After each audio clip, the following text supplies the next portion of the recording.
Do you like getting dirty? Do you like having sand in unmentionable places?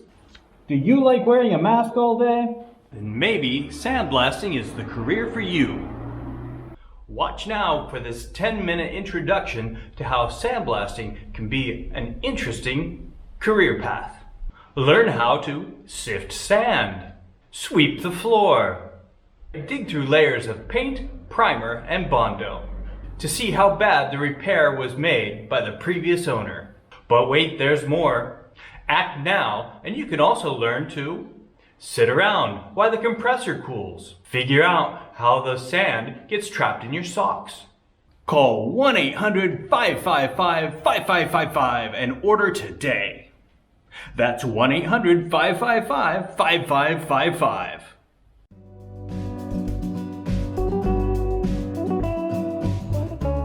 I'm sandblasting my way through the rear shroud here. Interesting things. You have the blue on top, which blows off really easy. Then you have it's a primrose yellow. And below that is the cornet cream. So that would mean this is an original shroud that was at some point yellow. I wonder what else if we'll find other traces of that as we keep sandblasting.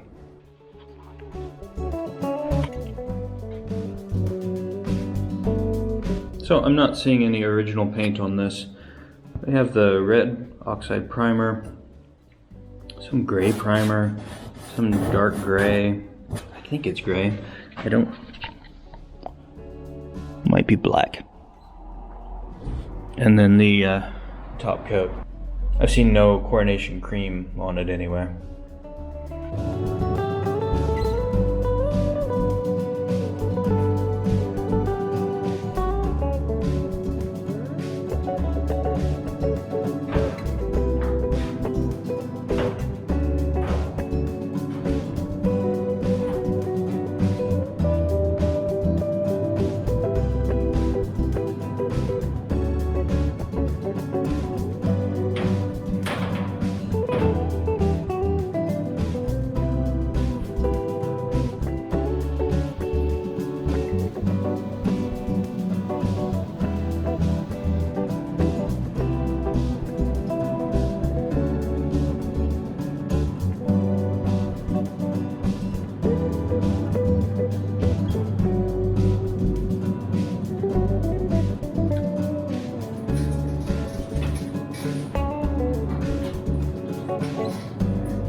I thought I'd wrap this up. As you can see, I've got the outer shell all put in place. There's really no reason to do this except for my sanity. I wanted to put it all together, see the form, see how much I need to do, and try not to get overwhelmed. I've been trying to tell the history of the car as I've been digging through it. As you can see from the sandblasting, it started out coronet cream. It was then painted yellow, and my theory is that it was yellow until the accident. And I'm going to say the accident.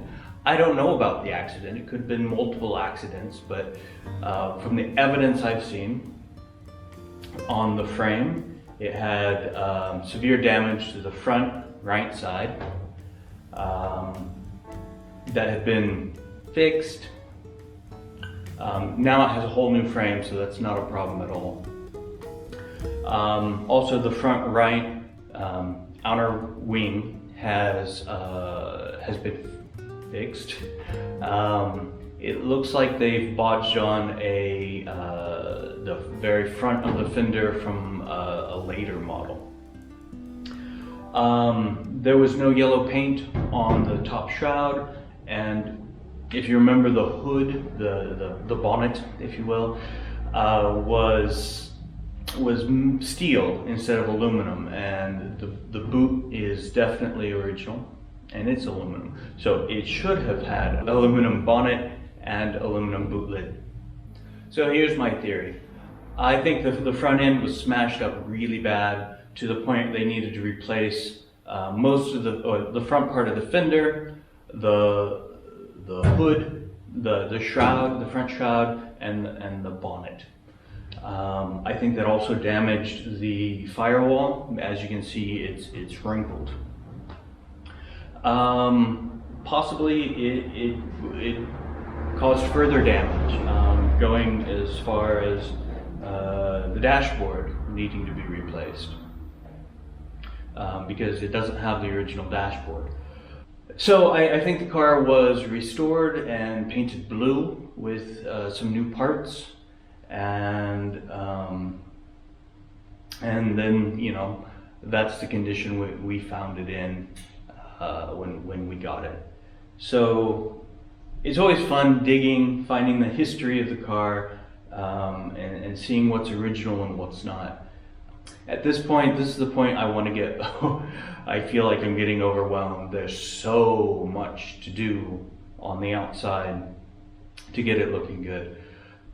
I'm going to take a slightly different process than I did in season one. Season one, I took, say, the front fender, and I would repair it and paint it and go from primer to finished, you know, all in one step. Then I move to the next part. With this one, what I'm going to do is do all the heavy work, all the heavy body work, and paint the inside of things and the edges. Go from primer to color and clear coat on the inside. Then I'm going to assemble the whole car and then block out the entire outside and paint it all in one step. That way I'm 100% sure that everything fits together and that it's blocked and leveled at the exact right position. Of course, then I will have to take off the wings to put the stripe down the middle, the strips and things like that. But I think this process is going to feel slower, but I think it's going to leave us with a better finished product in the end. Anyway, thanks for watching. Hope to see you next week in the shop. If you want to come along on the ride as we complete this project, click the subscribe button. If you want YouTube to tell you every time there's a new video, click the alarm bell. Thanks for watching, and your support is very much appreciated.